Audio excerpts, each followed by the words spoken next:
Wrapper വേടന്റെ arrest. ബലാത്സംഗ കേസിൽ റാപ്പർ വേടൻ ആരോപണ നിഴലിലാണ്.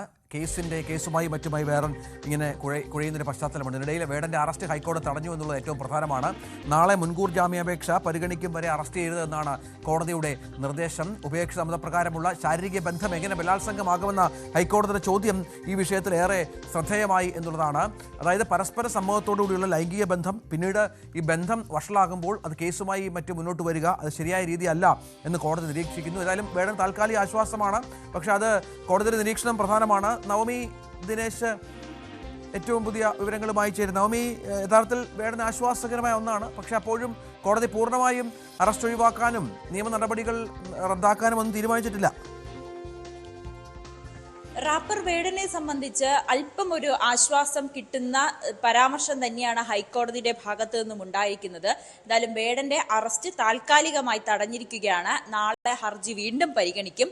ഇന്ന് വിശദമായ ഒരു വാദം തന്നെയാണ് നടന്നത്. പ്രധാനമായും ഈ പരാതിക്കാരിയുടെ അഭിഭാഷകയാണ് ഇന്ന് പ്രധാനപ്പെട്ട കാര്യങ്ങൾ ഉന്നയിച്ചത്. ഒന്നാമത് അവർ പറഞ്ഞത്, വേടനെതിരെ മീറ്റു ആരോപണവും ഉന്നയിച്ചിരുന്നു. അന്ന് സമൂഹ മാധ്യമങ്ങളിലൂടെ വന്ന് മാപ്പ് പറഞ്ഞ വ്യക്തി കൂടിയാണ് വേടൻ.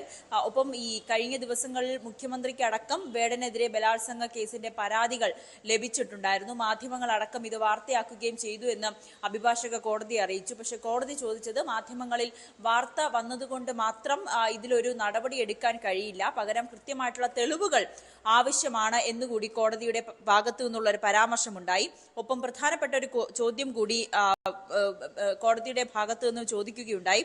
ഉഭയകക്ഷി സമ്മതപ്രകാരമുള്ള ലൈംഗിക ബന്ധം എങ്ങനെയാണ് ബലാത്സംഗമായി മാറുക എന്ന കാര്യം കൂടി ഹൈക്കോടതി ചോദിക്കുന്നുണ്ട്. ബന്ധത്തിൽ വിള്ളൽ ഉണ്ടാകുമ്പോഴൊക്കെ ബലാത്സംഗമായി കണക്കാക്കാൻ കഴിയില്ല എന്നുകൂടി കോടതി പറഞ്ഞു. ഇതിനെ തുടർന്നാണ് തൽക്കാലം പോലീസിനോട്, അന്വേഷണ സംഘത്തോട് വേടനെ അറസ്റ്റ് ചെയ്യേണ്ടതില്ല എന്നൊരു നിർദ്ദേശം കൂടി ഹൈക്കോടതി നൽകിയിരിക്കുന്നത്. ഇപ്പോഴും വേടൻ ഒളിവിലാണ്. എവിടെയാണ് വേടൻ എന്ന് കണ്ടെത്താൻ അന്വേഷണ സംഘത്തിന് കഴിഞ്ഞിട്ടില്ല. ലുക്കൌട്ട് നോട്ടീസ് അടക്കം പോലീസ് പുറപ്പെടുവിക്കുകയും ചെയ്തിരുന്നു. പക്ഷേ ഈ കോടതിയുടെ മുൻകൂർ ജാമ്യാപേക്ഷ പരിഗണിച്ചതിന് ശേഷം, കോടതിയുടെ അന്തിമ വിധി വന്നതിന് ശേഷം തുടർ നടപടികളിലേക്ക് കടന്നാൽ മതി എന്ന തീരുമാനത്തിൽ തന്നെയായിരുന്നു അന്വേഷണ സംഘവും ഉണ്ടായിരുന്നത്. മറ്റൊന്ന്, ഈ ഇൻഫ്ലുവൻസർ ആണോ വ്യക്തിയാണോ എന്നതിലല്ല പ്രശ്നം എന്നുകൂടി കോടതി പറഞ്ഞിട്ടുണ്ട്. എന്ത് കുറ്റമാണ് ചെയ്തത്, തെളിവുകളാണ് വേണ്ടത് എന്നുകൂടി പറയുന്ന സാഹചര്യമുണ്ടായി. ഇൻഫ്ലുവൻസർ ആണോ അല്ലയോ എന്നതിലല്ല, വ്യക്തി എന്നതിലാണ് ഏറ്റവും പ്രധാനപ്പെട്ട കാര്യം. എല്ലാവരും അമർചിത്ര കഥ വായിച്ചാണ് വളർന്നതെന്ന് ഹൈക്കോടതി പറയുന്ന സാഹചര്യമുണ്ടായി. പുരാണ കഥകൾ പറയേണ്ടതില്ല എന്നും കോടതിയുടെ ഭാഗത്തു നിന്നും ഈ അഭിഭാഷകയ്ക്ക് നേരെ ഒരു പരോക്ഷമായിട്ടുള്ള വിമർശനം എന്ന രീതിയിൽ കോടതി ഒരു പരാമർശം നടത്തുകയും ചെയ്തു. എന്തായാലും കോടതിയിൽ നിന്നും താൽക്കാലികമായിട്ടുള്ള ഒരു ആശ്വാസം തന്നെയാണ് വേടന് ഉണ്ടായിരിക്കുന്നത്. ഇനി എന്തായിരിക്കും നാളെ ഹർജി പരിഗണിക്കുമ്പോൾ കോടതിയുടെ അന്തിമമായിട്ടുള്ള ഒരു വിധി ഉണ്ടാകുക എന്നതാണ് കാത്തിരിക്കുന്നത്. കഴിഞ്ഞ 2 തവണയും ഹർജി പരിഗണിച്ചിരുന്നു. അന്നും പോലീസിനോട് റിപ്പോർട്ട് നൽകുവാൻ ആവശ്യപ്പെട്ടിരുന്നു. വേടന്റെ കേസിൽ എന്താണ് തുടർ നടപടികൾ, അല്ലെങ്കിൽ എന്താണ് വേടനെതിരായിട്ടുള്ള കേസ്, അതിലൊരു റിപ്പോർട്ട് സമർപ്പിക്കാൻ അന്വേഷണ സംഘത്തിനോട് ആവശ്യപ്പെട്ടിരുന്നു. അതിനുശേഷം ഇന്നലെയും വാദം നടന്നു.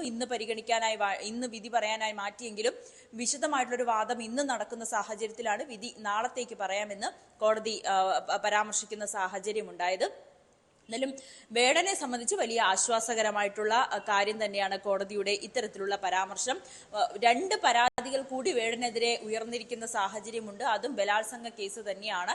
വേടൻ ഫ്ളാറ്റിലേക്ക് ഹോട്ടൽ മുറിയിലേക്ക് വിളിച്ചു വരുത്തി പീഡിപ്പിച്ചു എന്നാണ് 2 പെൺകുട്ടികൾ നൽകിയിരിക്കുന്ന പരാതി. അത് മുഖ്യമന്ത്രിക്കാണ് പരാതി നൽകിയിരിക്കുന്നത്. ഇവർ മുഖ്യമന്ത്രിയെ കാണണം എന്ന് നേരിട്ട് ആവശ്യപ്പെടുകയും ചെയ്തിരുന്നു.